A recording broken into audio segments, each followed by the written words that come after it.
ఈ రోజు అనుకుంటూ ముగ్గేసుకుంటూ ఉన్నాను. మా అత్త, మా మామ ఊరెళ్ళిపోయారు కదా! ఈ టైంకి ఇలా చేసేవాళ్ళు, పూలు తెచ్చేవాళ్ళు, టీ, కాఫీ పెట్టుకునేవాళ్ళు ఈ సమయానికని అనుకుంటూ ముగ్గేసుకుంటూ ఉన్నాను. ఈలోపు చెత్తబండి సౌండొచ్చింది. డస్ట్‌బిన్ బయట పెట్టేశాను. ఇంకా నా నేస్తాలివి.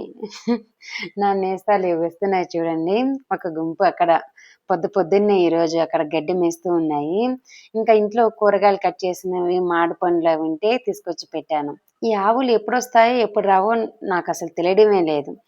కొన్ని సార్లు కట్ చేసిన తోటాకు, వెజిటబుల్స్, ఫ్రూట్స్ ఉంటాయి కదా! అవన్నీ ఒక గిన్నెలో వేసి పెడతాను. వస్తే పెడదామని ఆ రోజు రావు. 2 రోజులకొకసారి ఎప్పుడైనా ఒక్కోసారి ఈవినింగ్ కనిపిస్తాయి. ఒక్కోసారి మార్నింగ్ కనిపిస్తాయి. అందుకని ఇంక తీసి పెట్టడం మానేశాను.